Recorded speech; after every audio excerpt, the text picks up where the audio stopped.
ಕೆಲವು ನಂಬಿಕೆಗಳಿಗೆ ಮತ್ತು ಸೈನ್ಸ್ಗೆ ಯಾವುದೇ ಮ್ಯಾಚಿಂಗ್ ಇರೋದಿಲ್ಲ. ಈಗಿನ ಕಾಲದಲ್ಲಿ ಕೆಲವು ನಂಬಿಕೆಗಳನ್ನು ನಾವು ನಂಬಲು ಸಾಧ್ಯವಾಗದೇ ಇರಬಹುದು, ಆದರೆ ಆ ನಂಬಿಕೆಗಳನ್ನು ನಾವು ಬಿಟ್ಟುಕೊಡಲು ಸಾಧ್ಯವಿಲ್ಲ. ಪುರಾಣಗಳನ್ನು ಸುಳ್ಳು ಅಂತ ಹೇಳಲು ಸಾಧ್ಯವಿಲ್ಲ. ಇದು ಅದಕ್ಕೆ ಸಂಬಂಧಪಟ್ಟಂಥ ವಿಡಿಯೋನೇ. ಇದು ನಮ್ಮ ನಂಬಿಕೆಗಳಿಗೆ ನಿಮ್ಮ ನಂಬಿಕೆಗಳಿಗೆ ಸಂಬಂಧಪಟ್ಟದ್ದು ಅಲ್ಲ. ಕೆಲವರ ನಂಬಿಕೆಗಳನ್ನು ಈ ರೀತಿ ನಿಮ್ಮ ಮುಂದೆ ತರ್ತಿದ್ದೀವಿ. ಈಗಲೂ ಸಹ ಮಹಾಪುರುಷರು ಪುರಾಣ ಕಾಲದಿಂದಲೂ ನಮ್ಮ ಮಧ್ಯೆನೇ ಇದ್ದಾರೆ ಅಂತ ತುಂಬ ಜನ ನಂಬ್ತಾರೆ. ಅದು ಕೂಡ ಎಲ್ಲೋ ಅಲ್ಲ, ನಮ್ಮ ಸುತ್ತಾನೆ ಸುತ್ತಾ ಇರ್ತಾರೆ. ಇವರ ಹೆಸರನ್ನು ನೆನೆಸಿಕೊಂಡರೆ ಅನಾರೋಗ್ಯ ಬರೋದಿಲ್ವಂತೆ, ಕಷ್ಟಗಳು ಕೂಡ ಬರೋದಿಲ್ವಂತೆ. ಅಷ್ಟೇ ಅಲ್ಲ, 100 ವರ್ಷಗಳ ಕಾಲ ಯಾವುದೇ ಸಮಸ್ಯೆ ಇಲ್ಲದೆ ಬದುಕಬಹುದು ಅಂತ ತುಂಬ ಜನ ಹೇಳ್ತಾರೆ.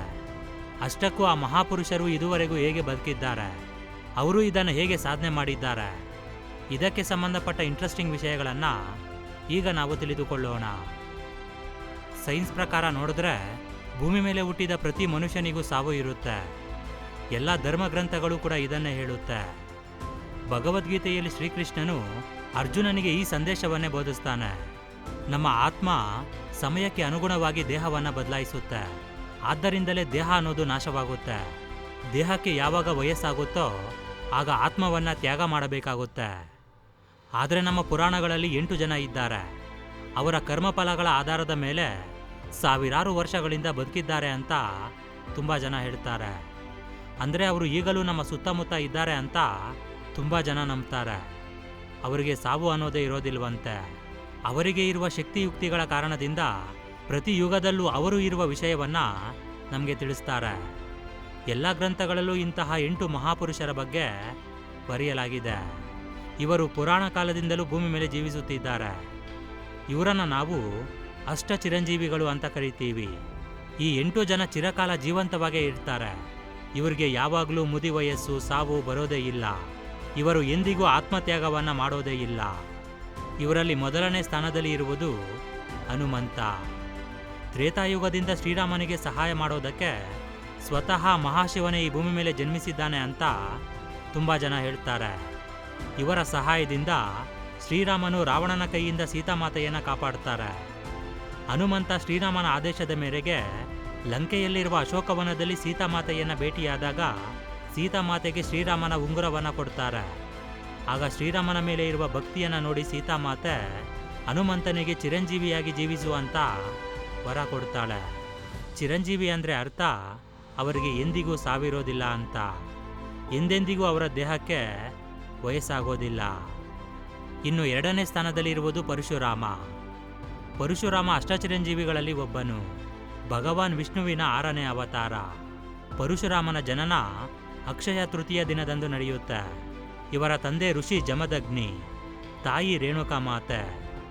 ಇವರ ಜನನ ಸತಿಯುಗ ಮತ್ತು ತ್ರೇತಾಯುಗದ ಸಂಧಿಕಾಲದಲ್ಲಿ ನಡೆದಿದೆ ಅಂತ ಭಾವಿಸ್ತಾರೆ.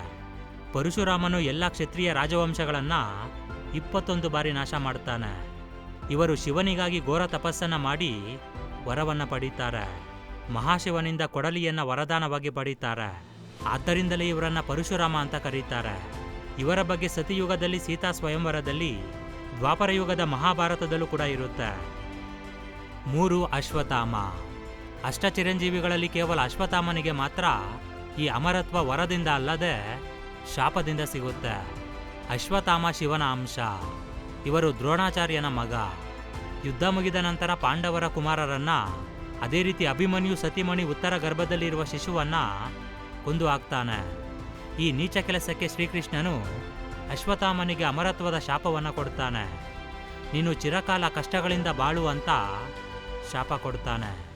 ಈಗಲೂ ಕೂಡ ಅಶ್ವತ್ಥಾಮನನ್ನು ನೋಡಿದ್ದೇವೆ ಅಂತ ಹೇಳುವವರು ಇದ್ದಾರೆ. ಇಷ್ಟು ನಡೆದರೂ ಕೂಡ ಅಶ್ವತ್ಥಾಮ ಮಹಾಶಿವನ ಭಕ್ತನೇ. ಈ ಪಾಪವನ್ನು ಕಳೆದುಕೊಳ್ಳಲು ಈಗಲೂ ಕೂಡ ಶಿವಾರಾಧನೆಯನ್ನು ಮಾಡ್ತಿರ್ತಾನಂತೆ. ಆದ್ದರಿಂದ ಇವರಿಗೆ ಅಷ್ಟಚಿರಂಜೀವಿಗಳಲ್ಲಿ ಸ್ಥಾನ ಸಿಕ್ಕಿದೆ. 4 ವಿಭೀಷಣನು. ರಾಮಾಯಣ ಕಾಲದ ಸುಪ್ರಸಿದ್ಧ ರಾಜ ವಿಭೀಷಣ. ಇವರು ರಾವಣಾಸುರನ ತಮ್ಮ. ರಾವಣಾಸುರನಂತಹ ರಾಕ್ಷಸರ ಮಧ್ಯೆ ಇದ್ದರೂ ಕೂಡ ರಾಮನಾಮ ಜಪವನ್ನು ಮಾಡ್ತಿದ್ದ. ಇವರು ರಾವಣಾಸುರನಿಗೆ ಒಳ್ಳೆ ಮಾರ್ಗದಲ್ಲಿ ಪಾಲನೆ ಮಾಡಬೇಕು ಅಂತ ಹೇಳ್ತಿದ್ರು. ಆದರೆ ರಾವಣನು ಇವರನ್ನ ಅವಮಾನಿಸುವುದು ಬಿಟ್ಟು ಬೇರೆ ಏನೂ ಮಾಡಲಿಲ್ಲ. ಕೊನೆಗೆ ಯುದ್ಧದ ಸಮಯದಲ್ಲಿ ವಿಭೀಷಣನು ರಾಮನ ಕಡೆಗೆ ಬರ್ತಾನೆ. ಲಂಕೆ ಬಗ್ಗೆ ಮತ್ತು ರಾವಣಾಸುರನ ಬಗ್ಗೆ ಅನೇಕ ರಹಸ್ಯಗಳನ್ನು ರಾಮನಿಗೆ ಹೇಳ್ತಾನೆ. ಇದರಿಂದ ರಾಮನು ಲಂಕೆಯನ್ನು ಗೆಲ್ತಾನೆ. ರಾವಣನು ಸತ್ತ ನಂತರ ರಾವಣನ ಹೆಂಡತಿ ಮಂಡೋದರಿಯನ್ನ ವಿಭೀಷಣನಿಗೆ ಕೊಟ್ಟು ಮದುವೆ ಮಾಡ್ತಾನೆ. ಈ ರೀತಿ ಇವರಿಗೂ ಕೂಡ ಅಮರತ್ವದ ಆಶೀರ್ವಾದ ಲಭಿಸುತ್ತೆ. ಏಕೆ ಅಂದರೆ ಇವರು ಸತ್ಯ ಧರ್ಮದ ದಾರಿಯನ್ನು ಆಯ್ಕೆ ಮಾಡಿಕೊಂಡಿದ್ರು. 5 ಋಷಿ ವೇದವ್ಯಾಸ ಮಹರ್ಷಿಗಳು. ಮಹಾಋಷಿ ವೇದವ್ಯಾಸ ಕೂಡ ಅಷ್ಟಚಿರಂಜೀವಿಗಳಲ್ಲಿ ಒಬ್ಬರು. ಇವರು ಪರಾಶರ ಮತ್ತು ಸತ್ಯವತಿ ದಂಪತಿಗಳ ಮಗ. ಇವರು 4 ವೇದಗಳು ಅಂದರೆ ಋಗ್ವೇದ, ಸಾಮವೇದ, ಯಜುರ್ವೇದ ಮತ್ತು ಅಥರ್ವ ವೇದಗಳನ್ನು ರಚಿಸಿದ್ದಾರೆ. ಆದ್ದರಿಂದ ಇವರ ಹೆಸರಿಗೆ ವೇದ ಅಂತ ಸೇರಿಸಿದ್ದಾರೆ. ಇವುಗಳ ಜೊತೆ 18 ಪುರಾಣಗಳನ್ನು ರಚಿಸಿದ್ದಾರೆ. ಮಹಾಭಾರತ, ಭಾಗವತ ಪುರಾಣವನ್ನು ಕೂಡ ಇವರೇ ಬರೆದಿದ್ದಾರೆ. ಇವರು ಗೋಧಿ ವರ್ಣದಲ್ಲಿ ಇರುವುದರಿಂದ ಇವರನ್ನು ಕೃಷ್ಣದೇವಾಯಪ್ಪನಂತ ಕರೀತಾರೆ. ಇವರ ಕೃಪೆಯಿಂದ ಹಸ್ತಿನಾಪುರಕ್ಕೆ ಪಾಂಡವರು, ಧೃತರಾಷ್ಟ್ರನು, ವಿದುರನು ಸಿಗ್ತಾರೆ. 6 ಬಲಿಚಕ್ರವರ್ತಿ. ಬಲಿಚಕ್ರವರ್ತಿ ದೇವತೆಗಳ ರಾಜ. ಇವರಿಗೆ ಮಹಾರಾಜ ಅನ್ನೋ ಹೆಗ್ಗಳಿಕೆ ಕೂಡ ಇದೆ. ಇವರು ಮಹಾವಿಷ್ಣುವಿನ ಭಕ್ತರು. ಇವರನ್ನು ದಾನಗುಣಗಳನ್ನು ಹೊಂದಿರುವ ರಾಜ ಅಂತ ಕೂಡ ಕರೀತಾರೆ. ಬಲಿಚಕ್ರವರ್ತಿ ತನ್ನ ಶಕ್ತಿಯಿಂದ 3 ಲೋಕಗಳನ್ನು ಅಂದರೆ ಸ್ವರ್ಗ, ಭೂಮಿ, ಪಾತಾಳ ಲೋಕವನ್ನು ತನ್ನ ಅಧೀನಕ್ಕೆ ಪಡೀತಾರೆ. ಇವರನ್ನು ಸೋಲಿಸಲು ಯಾವ ದೇವತೆಯಿಂದ ಕೂಡ ಆಗೋದಿಲ್ಲ. ಆಗ ಮಹಾವಿಷ್ಣು ಸ್ವತಃ ವಾಮನ ಅವತಾರದಲ್ಲಿ ಬರ್ತಾರೆ. ಬಲಿಚಕ್ರವರ್ತಿ ಒಂದು ಅಶ್ವಮೇಧ ಯಾಗವನ್ನು ಮಾಡ್ತಿರ್ತಾರೆ. ಈ ಯಾಗ ಸಂಪೂರ್ಣ ಆಗಬೇಕು ಅಂದರೆ ಒಂದು ದಾನ ಮಾಡಬೇಕು. ಆಗ ದಾನ ಪಡೆಯಲು ಮಹಾವಿಷ್ಣು ಬರ್ತಾನೆ. ಅವರನ್ನು ನೋಡಿದ ತಕ್ಷಣ ಅಲ್ಲಿ ಇದ್ದ ಗುರು ಶುಕ್ರಾಚಾರ್ಯರಿಗೆ ಅರ್ಥವಾಗುತ್ತೆ. ಆಗ ಅವರು ಬಲಿಚಕ್ರವರ್ತಿಗೆ ತುಂಬ ಹುಷಾರಾಗಿರಬೇಕು ಅಂತ ಎಚ್ಚರಿಕೆಯನ್ನು ಕೊಡ್ತಾರೆ. ಆದರೆ ಬಲಿಚಕ್ರವರ್ತಿ ದಾನ ಮಾಡೋದಕ್ಕೆ ಹಿಂದೆ ಸರಿಲಿಲ್ಲ. ವಾಮನ ಅವತಾರದಲ್ಲಿದ್ದ ಮಹಾವಿಷ್ಣು ನನ್ನ ಪಾದದ ಅಳತೆಯಲ್ಲಿರುವ 3 ಅಡಿ ಜಾಗ ಕೊಡು ಅಂತ ಕೇಳ್ತಾರೆ. ಬಲಿಚಕ್ರವರ್ತಿ ಅದಕ್ಕೆ ಒಪ್ಪಿಕೊಡ್ತಾರೆ. ಆಗ ಮಹಾವಿಷ್ಣು ತನ್ನ ವಿಶಾಲವಾದ ರೂಪದಿಂದ ಒಂದು ಹೆಜ್ಜೆಯಿಂದ ಸಮಸ್ತ ಭೂಮಿಯನ್ನ, ಆಕಾಶವನ್ನ ಮತ್ತು 2ನೇ ಹೆಜ್ಜೆಯನ್ನು ಸ್ವರ್ಗದ ಮೇಲೆ, ನಂತರ 3ನೇ ಹೆಜ್ಜೆ ಇಡಲು ಜಾಗ ಇರಲಿಲ್ಲ. ಆಗ ಬಲಿಚಕ್ರವರ್ತಿ ತನ್ನ ತಲೆಯನ್ನು ಬಗ್ಗಿಸಿ ತನ್ನನ್ನು ತಾನು ದಾನವಾಗಿ ಕೊಡ್ತಾನೆ. ಆಗ ಬಲಿಚಕ್ರವರ್ತಿಯ ದಾನಗುಣಕ್ಕೆ ಮೆಚ್ಚಿದ ಮಹಾವಿಷ್ಣು, ನೀನು ಪಾತಾಳ ಲೋಕಕ್ಕೆ ಚಿರಕಾಲ ರಾಜನಾಗಿರು ಅಂತ ಆಶೀರ್ವಾದ ಮಾಡ್ತಾರೆ. 7 ಕೃಪಾಚಾರ್ಯ. ಕೃಪಾಚಾರ್ಯ ಮಹಾಋಷಿ ಗೌತಮನ ಮೊಮ್ಮಗ, ಅಂದರೆ ಮಹಾಋಷಿ ಶರದ್ವಾನನ ಮಗ. ಶರದ್ವಾನ ಹುಟ್ಟಿದಾಗ ಬಾಣಗಳ ಜೊತೆನೆ ಹುಟ್ಟುತ್ತಾನೆ. ಇವರು ಧನುರ್ವಿದ್ಯೆಯಲ್ಲಿ ನಿಪುಣರು. ಅದೇ ರೀತಿ ಇವರ ಮಗ ಕೂಡ ತೇಜಸ್ವಿ, ಬಿಲ್ಲುಗಾರ ಕೂಡ. ಶರದ್ವಾನ ಅಪ್ಸರೆಯರನ್ನು ನೋಡುತ್ತಿರುವಾಗ ಅವನ ವೀರ್ಯ ಹುಲ್ಲಿನ ಮೇಲೆ ಬೀಳುತ್ತೆ. ಆಗ ಹುಲ್ಲಿನಿಂದ 2 ಮಕ್ಕಳ ಜನನವಾಗುತ್ತೆ. ಒಂದು ಹೆಣ್ಣು ಮಗು ಮತ್ತೊಂದು ಗಂಡು ಮಗು. ಅವರಿಗೆ ಕೃಪಾ ಮತ್ತು ಕೃಪಿ ಅಂತ ನಾಮಕರಣ ಮಾಡ್ತಾರೆ. ಕೃಪಿ ವಿವಾಹ ದ್ರೋಣಾಚಾರ್ಯರ ಜೊತೆ ನಡೆಯುತ್ತೆ. ತನಗೆ ಇದ್ದ ಜ್ಞಾನದ ಕಾರಣದಿಂದ ಕೃಪಾ ಹಸ್ತಿನಾಪುರಕ್ಕೆ ಗುರುವಾಗ್ತಾನೆ. ಇವರು ಮಹಾಭಾರತದ ಯುದ್ಧದ ಸಮಯದಲ್ಲಿ ಕೌರವರ ಕಡೆ ನಿಂತು ಯುದ್ಧ ಮಾಡ್ತಾರೆ. ಯುದ್ಧ ಮುಗಿದ ನಂತರ ಪಾಂಡವರ ಜೊತೆ ಬರ್ತಾರೆ. ಈ ರೀತಿ ಶಿಸ್ತು, ನಿಷ್ಠೆ, ನಿಷ್ಪಕ್ಷಪಾತ ಸ್ವಭಾವದಿಂದಾಗಿ ಇವರಿಗೆ ಅಮರತ್ವದ ಆಶೀರ್ವಾದ ಸಿಗುತ್ತೆ. 8 ಮಾರ್ಕಂಡೇಯ. ಋಷಿ ಮಾರ್ಕಂಡೇಯನ ಜನ್ಮ ಅಲ್ಪ ಆಯಸ್ಸಿನಿಂದ ಆಗುತ್ತೆ. ಇವರು ಮಹಾಶಿವನಿಗೆ ಪರಮ ಭಕ್ತರು. ಆದ್ದರಿಂದ ಇವರು ನಿರಂತರವಾಗಿ ಶಿವನ ಧ್ಯಾನದಲ್ಲೇ ಇರ್ತಿದ್ರು.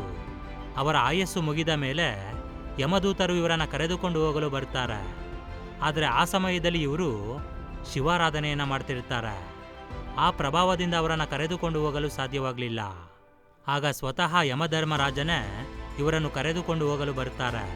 ಯಮಧರ್ಮರಾಜನನ್ನು ನೋಡಿದ ಮಾರ್ಕಂಡೇಯ ಭಯದಿಂದ ಶಿವಲಿಂಗವನ್ನು ಅಪ್ಪಿಕೊಳ್ಳುತ್ತಾರೆ. ಇದನ್ನು ನೋಡಿದ ಯಮಧರ್ಮರಾಜ ಕೋಪದಿಂದ ಅವರ ಮೇಲೆ ಯಮಪಾಶವನ್ನು ಹಾಕ್ತಾರೆ. ಇದರಿಂದ ಕೋಪಗೊಂಡ ಶಿವ ಅಲ್ಲಿ ಪ್ರತ್ಯಕ್ಷನಾಗ್ತಾನೆ. ಯಮಧರ್ಮರಾಜನನ್ನು ತಳ್ಳಿಬಿಡ್ತಾರೆ. ಇದರಿಂದ ಯಮಧರ್ಮರಾಜ ಭಯಪಡ್ತಾರೆ. ನಂತರ ಶಿವನಿಗೆ ಕ್ಷಮಾಪಣೆ ಕೇಳ್ತಾರೆ. ಆಗ ಮಾರ್ಕಂಡೇಯನಿಗೆ ಚಿರಂಜೀವಿಯಾಗಿ ಜೀವಿಸುವ ವರ ಸಿಗುತ್ತೆ. ಇವರೆಲ್ಲರೂ ಅಮರತ್ವದ ವರವನ್ನು ಪಡೆದ ಕಾರಣ ಚಿರಂಜೀವಿಗಳಾಗಿ ಜೀವಿಸುತ್ತಿದ್ದಾರೆ. ಇವರು ಈಗಲೂ ಸಹ, ಅಂದರೆ ಈ ಕಲಿಯುಗದಲ್ಲೂ ಸಹ ಯಾವುದೋ ಒಂದು ರೂಪದಲ್ಲಿ ಜೀವಿಸುತ್ತಿದ್ದಾರೆ. ಆದರೆ ಅವರು ಎಲ್ಲಿದ್ದಾರೆ, ಹೇಗಿದ್ದಾರೆ ಅನ್ನೋದು ಮಾತ್ರ ಯಾರಿಗೂ ಗೊತ್ತಿಲ್ಲ. ಓಕೆ ಫ್ರೆಂಡ್ಸ್, ಈ ಒಂದು ವಿಡಿಯೋ ನಿಮಗೆ ಇಷ್ಟ ಆಗಿದ್ದರೆ ಖಂಡಿತ ಲೈಕ್ ಮಾಡಿ, ಶೇರ್ ಮಾಡಿ. Thank you for watching friends. Jai Hind.